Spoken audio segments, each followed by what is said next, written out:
Welcome to the Deep Dive. We're here to cut through the noise and get to the core of useful ideas. And today, we're diving into something I think almost everyone experiences at some point. That feeling of being just, stuck. You know the feeling like you keep running into the same wall, playing out the same negative patterns. Maybe it's procrastinating, maybe it's snapping at people you care about, or just that voice saying, you're not quite cutting it. Yeah, it's this idea that most of us are kind of walking around with these beliefs and habits, these truths about ourselves that we never actually consciously chose. It's like they just stick to us, like lint on a sweater, picked up from childhood, school, culture, whatever. And we rarely pause to really examine them, to ask the big question, hold on, is this really me? Do I actually want to be this person? So our mission in this deep dive is to really get under the hood of that self-sabotage. We're going to explore a powerful psychological framework that explains why we get stuck in these ruts. And more importantly, how we can start to consciously, deliberately rewrite that internal story. Exactly. And the framework we'll be leaning on primarily comes from a psychologist named Daryl Bem. It's his self-perception theory, developed back in 1972. And what's really fascinating about it, and maybe a little counterintuitive, is how it flips our usual understanding of belief and behavior. Flips it how? Well, most of us think, thoughts come first. I think I'm a kind person, so I act kindly. Right. Yeah, that seems logical. But Bem's theory suggests that especially when our internal feelings or attitudes are a bit ambiguous or maybe weak, the reverse often happens. We act first. Then later, we look back at our own actions, almost like an outside observer, and we infer what our beliefs or attitudes must be based on that behavior. So we deduce who we are by watching what we did. In many situations, yes. Our actions end up defining our self-concept rather than the other way around. Okay, let's unpack that, because that sounds like where the problems might start. It's like defining yourself from the outside in. Like your example.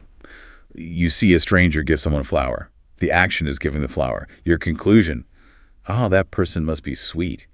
We define their identity based on what we saw. Precisely. We make an external observation and assign an internal trait. And the mistake then is applying that same process to ourselves, but confusing a single action, a behavior, which might just be a momentary thing, with our fundamental identity. Yep. Who we think we are at our core. Exactly. And when that behavior is negative or something we don't like, that confusion becomes a really damaging self-judgment.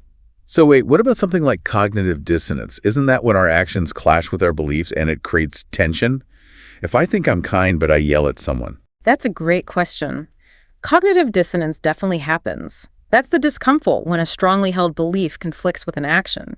But self-perception theory suggests that sometimes, especially if the initial belief isn't super strong or clear, we might not feel that dissonance. Instead of feeling tension, we just observe the action. I yelled, and adjust our self-perception to match. Well, I guess I'm just an irritable person. It neatly resolves the conflict, but maybe not in a helpful way. I see. So it avoids the mental work of wrestling with the inconsistency. You just redefine yourself based on the slip-up. Kind of. It explains why some negative patterns can form almost unnoticed. They don't necessarily feel like a huge violation of who we are.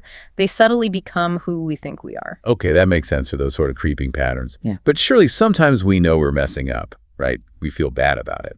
Absolutely. That awareness, that dissonance kicks in when the behavior really clashes with a firmly held, important part of our identity. But for these more insidious patterns, the ones we're often talking about with self-sabotage, the actions aren't always violating a strong pre-existing belief. They might actually be forming the belief in the first place through this self-observation loop. Okay, let's make this concrete. How does this look in real life, that negative spiral? Okay, think about parenting. You've had a really rough day, you're exhausted, stressed, and you end up yelling at your kids. The behavior is the yelling. The immediate internal observation, using this theory, might lead straight to the identity statement, I'm a bad parent. Oof, yeah. But the yelling was an action in a difficult moment.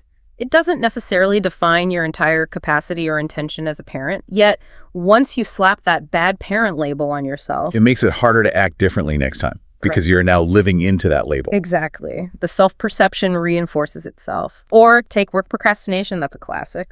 Right. You keep putting off that big, important report. The behavior is avoidance.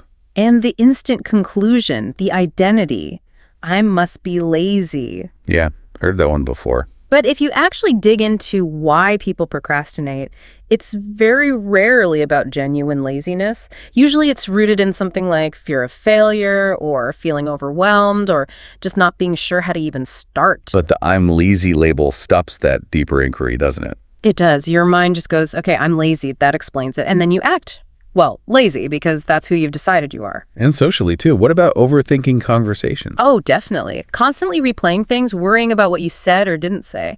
The behavior is rumination. The identity conclusion, I must be really insecure. Which feels heavy. It does. But maybe, just maybe, that behavior simply means you're someone who's really sensitive to connection. You value relationships deeply and want to get them right.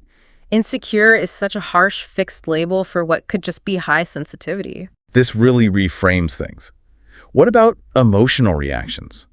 Getting easily triggered in relationships. Same pattern often applies. The behavior is reactivity, maybe anger flares up quickly. The internal identity label becomes I'm angry or I'm emotionally unstable. When the real reason might be quite different. Often, yes. It might stem from, say, unacknowledged childhood stuff, old wounds or patterns that were protective back then, but just don't serve you in adult relationships. It's a learned response, not necessarily who you are. Or someone who avoids conflict at all costs. The behavior is avoidance. And the label they give themselves, I'm weak or I'm just a people pleaser.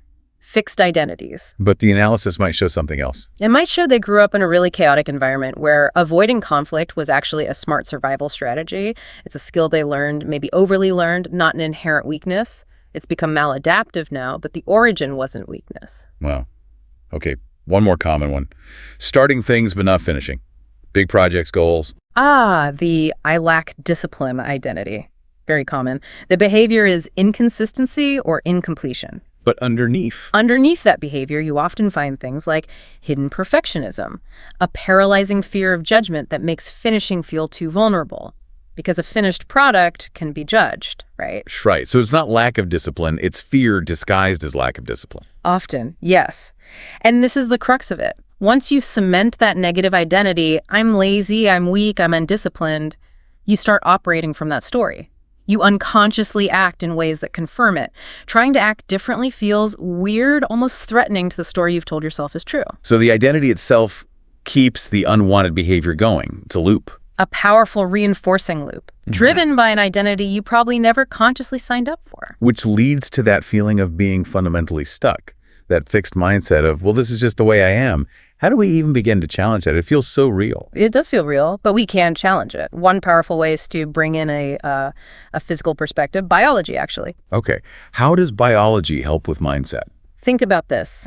Every single cell in your body, right, 40 trillion of them, they get replaced over time. The generally accepted time frame is around 7 years. Wait, completely replaced? Every cell? Roughly speaking, yes. Skin cells turn over faster, bone cells slower, but on average, over about 7 years, the physical matter that makes up you is essentially renewed.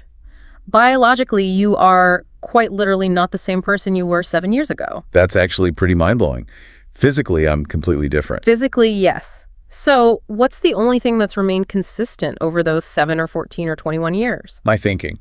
My story about myself. Exactly. Your thoughts, your narrative, the identity you carry. Your physical self is constantly updating, but often the mental software is running on a version from years, even decades ago. Wow. So you're physically new, but mentally running an old program. And you carry that old program, that old story, and you tend to overlay it onto everything that happens, like a filter. You mentioned an anecdote about this, a client. Yes, a really poignant example.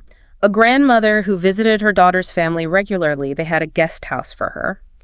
Over time, she noticed her personal things, photos, knickknacks were being put away in closets when she went care. Okay.